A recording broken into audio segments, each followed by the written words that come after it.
Hello friends, welcome to my channel. So இன்றைக்கி எப்பயும் போல் நம்ம 2 ஃபிசிக்ஸ் இம்பார்ட்டண்ட் கொஸ்டின்ஸ் டிஸ்கஸ் பண்ண போகிறோம். ஸோ லாஸ்ட் கிளாஸில் நான் 2 கொஸ்டின்ஸ் டிஸ்கஸ் பண்ணியிருந்தேன்.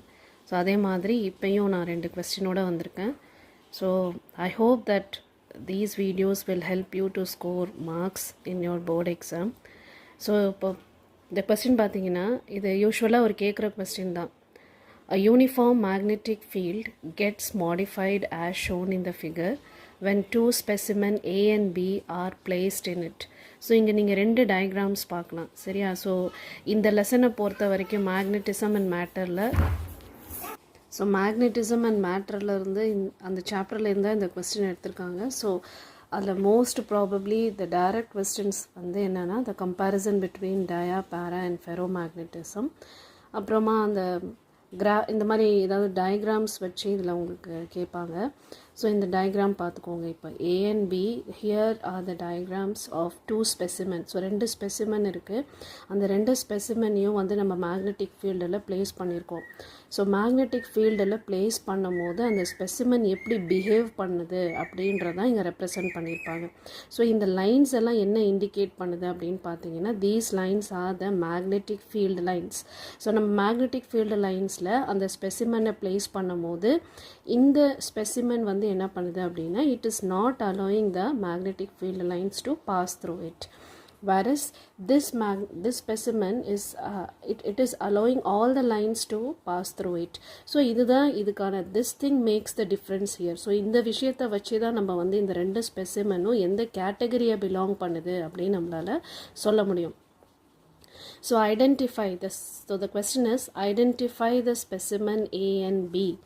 அப்போது ஏ அண்ட் பியில் இது என்ன கேட்டகரியை பிலாங் பண்ணுது அப்படின்னு நம்ம சொல்லணும். ஸோ இது நம்மளுக்கு தெரியும் இருக்கிறது 3 தான். ஒன்று வந்து டயாமேக்னெட்டிக், இன்னொன்று paramagnetic and third one is ferromagnetic. இப்போ டயாமேக்னெட்டிக் வந்து அதுக்கு தான் இருக்கிறதுலேயே அந்த லீஸ்ட் மேக்னெட்டிக் ப்ராப்பர்ட்டி இருக்கும்.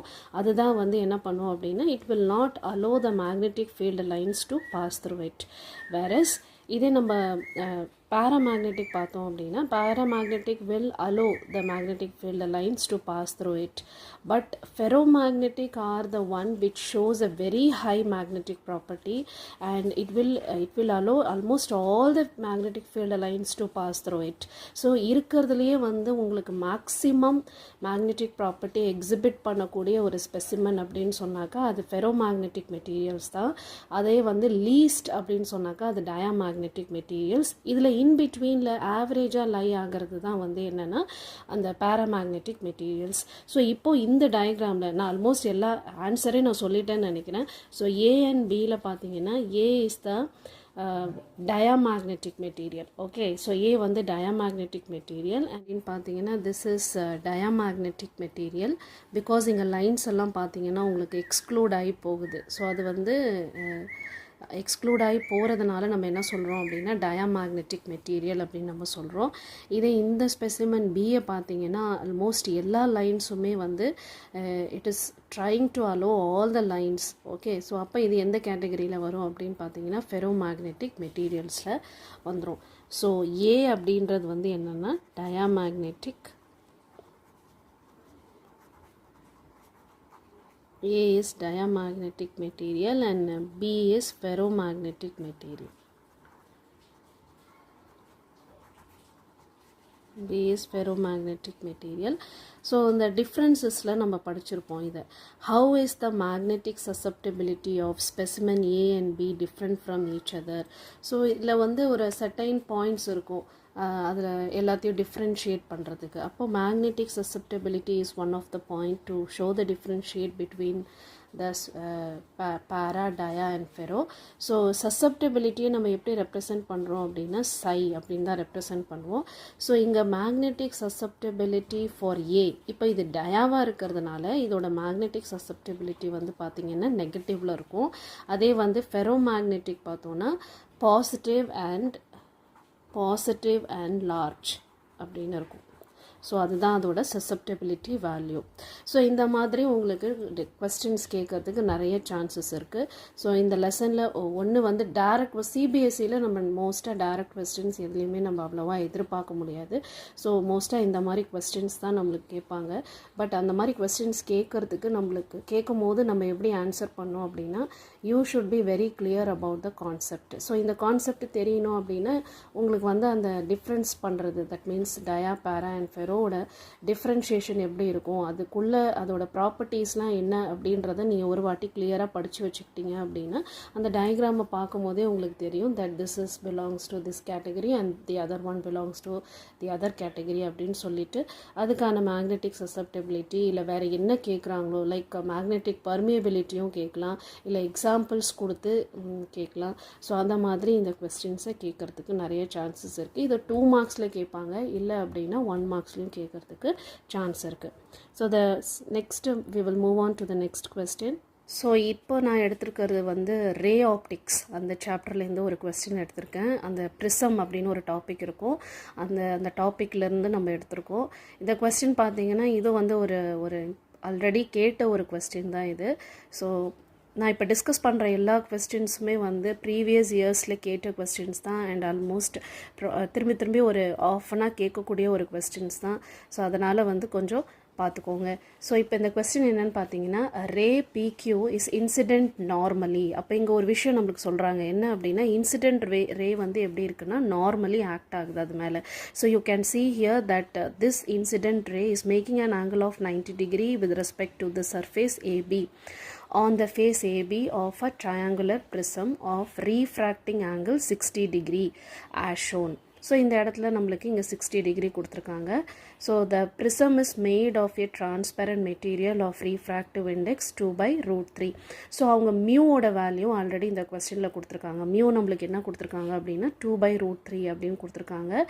Trace the path of the ray as it passes through the prism, calculate the angle of emergence and angle of deviation. இப்போ நம்ம வந்து 2 விஷயம் இங்கே கேல்குலேட் பண்ணோம். ஒன்று வந்து ஆங்கிள் ஆஃப் எமர்ஜென்ஸ் கேல்குலேட் பண்ண சொல்லியிருக்காங்க. ஸோ நம்ம வந்து என்ன ஃபைண்ட் பண்ணணும் அப்படின்னா to find. So what we are asked to find is E. Okay, so we are going to calculate what is E and the other one is angle of deviation. So இதை ரெண்டுத்தையும் தான் நம்ம calculate பண்ணணும். இப்போ நீங்கள் என்ன பண்ணுறீங்க அப்படின்னா, நம்மளுக்கு இந்த ஒரு விஷயம் தெரியும். ஸோ எப்பயுமே வந்து நம்ம ஒரு விஷயம் ஞாபகம் வச்சுக்கோங்க, நம்ம வந்து ஒரு ப்ராப்ளம் ஒரு நியூமரிக்கலாக சால்வ் பண்ணுறோம் அப்படின்னா நம்மளுக்கு ஃபஸ்ட்டு தெரிஞ்ச விஷயத்துலேருந்து தான் நம்ம ஃபைண்ட் பண்ணணும். So known to unknown so that you can get the answer. So இதிலேருந்து நம்மளுக்கு என்ன கிடச்சிருக்கு, இதுலேருந்து நம்ம என்ன ஃபைண்ட் பண்ண முடியும், நம்மளுக்கு என்ன விஷயங்கள் தெரியும் அப்படின்றத முதல்ல கண்டுபிடிப்போம். ஸோ இதை நீங்கள் என்ன பண்ணுறீங்க அப்படின்னா, இதை லைட்டாக எக்ஸ்பேண்ட் பண்ணிங்க. இப்படி ஒரு ஸ்ட்ரெயிட் லைன் ஸ்கேலை வச்சு ஸ்ட்ரெயிட் லைன் போட்டுக்கிட்டிங்க அப்படின்னா இப்படி போட்டுக்கோங்க. ஸோ இப்படி போட்டுக்கிட்டிங்க அப்படின்னா இப்போ வந்து இது இந்த ரே தான் வந்து இந்த ஃபேஸில் இன்சிடெண்ட் ஆக போகிற இன்சிடெண்ட் ரே இல்லையா. ஸோ இங்கே இன்சிடெண்ட் ஆகுது, திரும்பவும் இங்கே ரீஃப்ராக்ட் ஆகுது. பட் அந்த ரீஃப்ராக்டட் ரே வந்து இந்த ஃபேஸுக்கு இன்சிடெண்ட் ரேவாக ஆக்ட் ஆகும். ஸோ இப்போ இங்கே ஒரு நார்மல் நம்ம ட்ரா பண்ணுவோம், சரிங்களா. அப்போ இந்த ரீஃப்ராக்டட் ரே தான் இதோட இன்சிடெண்ட் ரே அப்படின்னா இந்த நார்மலுக்கும் இந்த இன்சிடெண்ட் ரேக்கும் உள்ள ஆங்கிள் என்னது, இன்சிடெண்ட் ஆங்கிள். அப்போ அந்த இன்சிடெண்ட் ஆங்கிளும் நம்ம 60 டிகிரின்னு எடுத்துக்கிறோம். ஏன்னா இங்கே 60 டிகிரியாக இருக்கிறதுனால நம்ம இங்கேயும் 60 டிகிரின்னு எடுத்துக்கிறோம். மறுபடியும் இந்த ஃபேஸுக்கும் இந்த நார்மலுக்கும் உள்ள ஆங்கிள் வந்து இங்கே என்னவா இருக்குது அப்படின்னா 90 டிகிரியில் இருக்குது, சரிங்களா. ஸோ இப்போ நம்ம என்ன எழுதலாம் அப்படின்னு நம்மளுக்கு என்ன இப்போ தெரியுது இந்த கொஸ்டினில் அப்படின்னு பார்த்தோன்னா, the known values are angle of prism அப்படின்னு ஒரு விஷயம் நீங்கள் படிச்சிருப்பீங்க. ஆங்கிள் ஆஃப் ப்ரிசம் இங்கே என்ன கொடுத்துருக்காங்க அப்படின்னா 60 டிகிரின்னு கொடுத்துருக்காங்க. So angle of prism is 60 degree. Then angle of incidence என்ன சொன்னேன் நான் உங்களுக்கு, 0 டிகிரி. ஏன் 0 டிகிரி சொல்கிறேன், ஆங்கிள் ஆஃப் இன்சிடென்ஸ் ஏன் 0 டிகிரி சொல்கிறேன் அப்படின்னா, இந்த இடத்துல பார்த்தீங்கன்னா தெரியும் உங்களுக்கு, எப்பயுமே நார்மலுக்கும் நார்மலுக்கும் இன்சிடென்ட் ரேக்கும் உள்ள ஆங்கிள் தானே இன்சிடென்ட் ரேன்னு சொல்கிறோம். ஸோ அதை வச்சு வந்து இங்கே வந்து என்னென்னா angle I is equal to 0 degree அப்படின்னு நம்ம எடுத்துக்கிறோம். நெக்ஸ்ட்டு ஆங்கிள் இ. ஸோ ஆங்கிள் இ என்ன அப்படின்னா 90 டிகிரி. சரிங்களா? ஸோ ஆங்கிள் இ வந்து நம்மளுக்கு 90 டிகிரியாக இருக்குது. இப்போ இந்த 3 விஷயத்தை வச்சு நம்ம என்ன பண்ணலாம் அப்படின்னா ஃபஸ்ட்டு வந்து சைன் நம்மளுக்கு தெரிஞ்ச ஒரு ஃபார்முலா இருக்குது. That is sine C is equal to 1/μ. sin c is equal to 1/μ. So இந்த இடத்துல நம்ம 1/μ is equal to, okay, 1/μ already என்ன கொடுத்துருக்காங்க நம்மளுக்கு. ஸோ ரீஃப்ராக்டிவ் இண்டெக்ஸ் அப்படின்றது 2/√3ன்னு கொடுத்துருக்காங்க. அப்போ 1/μ அப்படின்னா என்ன அர்த்தம்? 1/μனா இது வந்து √3/2 ஆயிரும். ஏன்னா ரெசிப்ரோக்கல் ஆஃப் ரீஃப்ராக்டிவ் இண்டெக்ஸ் தானே எடுத்திருக்காங்க. அப்போ 1/μ is equal to √3/2. Already it is given in the problem that refractive index value is 2/√3. So here I have sin c is equal to 1/μ. So that 1/μ is equal to √3/2. Now what you can write is sin c is equal to 1/μ, that is √3/2. So இப்போ நம்ம என்ன எழுதிக்கலாம்னா sin 60 degree is equal to √3/2 அப்படின்னு எழுதிக்கலாம்.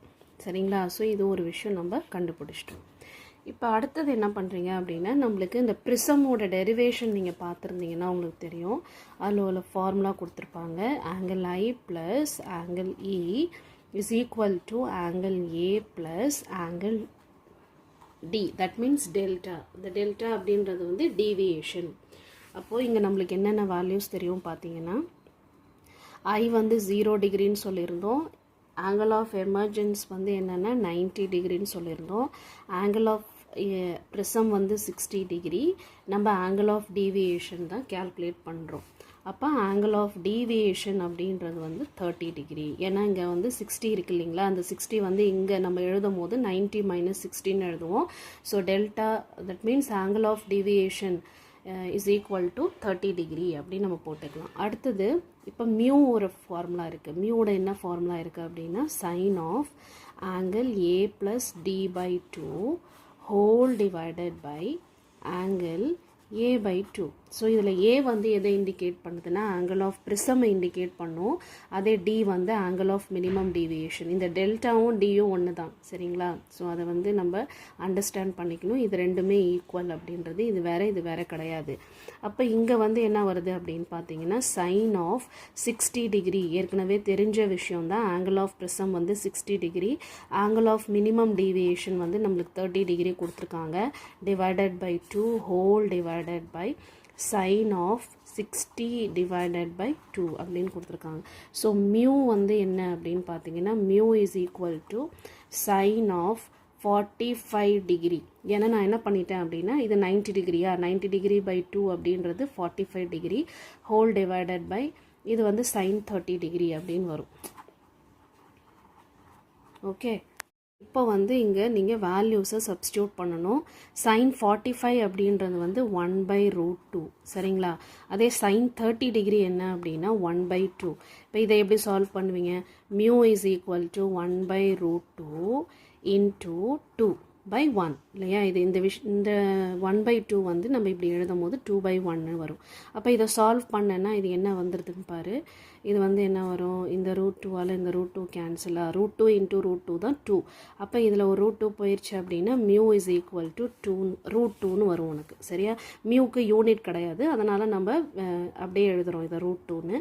இப்போ அடுத்தது இதோட ஸ்பீடை calculate பண்ணி வச்சுப்போம். இப்போ இன்னொரு ஃபார்முலா என்ன அப்படின்னா mu is equal to c/v அப்படின்னு வரும். அப்போ இந்த v என்ன, ஸ்பீடு எவ்வளோ அப்படின்னு பார்த்தோன்னா c/μ அப்படின்னு வரும். அப்போ c என்னது? ஆல்ரெடி இதோட கான்ஸ்டன்ட் வேல்யூ தான் 3 × 10⁸ மீட்டர்/செகண்ட் ஹோல் டிவைடட் பை √2. வியோட யூனிட்டை இங்கே எழுதிடணும் மீட்டர்/செகண்ட். ஸோ இந்த மாதிரி நீங்கள் வந்து எல்லாத்தையும் கேல்குலேட் பண்ணணும். இதில் நம்ம 3 ஃபார்முலாஸ் யூஸ் பண்ணியிருக்கோம். ஒன்று வந்து sine C is equal to என்னென்ன ஃபார்முலாஸ் யூஸ் பண்ணோம் தெரியுமா? Sine C is equal to 1/μ அப்படின்னு கேல்குலேட் ஃபார்முலா யூஸ் பண்ணோம். அதுக்கப்புறம் வந்து angle I plus angle E is equal to angle A plus angle minimum deviation அப்படின்னு இந்த ஃபார்முலா யூஸ் பண்ணி டியை கால்குலேட் பண்ணோம். இன்னொன்று mu is equal to sine A plus D by 2 whole divided by sine A by 2ன்னு போட்டோம். Then mu is equal to C by V அப்படின்னு போட்டு கடைசியாக அந்த இன்சிடென்ட் ரேயோட ஸ்பீடை, தட் மீன்ஸ் எவ்வளோ ஸ்பீடு இருக்குது அப்படின்றதையும் நம்ம ஃபைண்ட் பண்ணியிருக்கோம். ஸோ இந்த மாதிரி வந்து நீங்கள் ஃபைன் பண்ணணும். ஸோ சிபிஎஸ்சியை பொறுத்த வரைக்கும் எல்லாமே டைரக்ட் கொஸ்டின்ஸாக இருக்கவே இருக்காது. கண்டிப்பாக ஏதோ ஒரு 2-3 கொஸ்டின்ஸ் தான் இருக்கும். பட் ஆனால் மற்ற கொஸ்டின்ஸ் எல்லாத்தையும் நம்ம கொஞ்சமாக திங்க் பண்ணால் போதும். கொஞ்சம் நம்ம கான்செப்டை படிச்சுட்டு அதுக்குள்ளே இருக்கிறத நம்ம அப்ளை பண்ணிட்டோம் அப்படின்னா we can score easily. Hope this video help you. Thank you. We will meet you in the next video. Bye.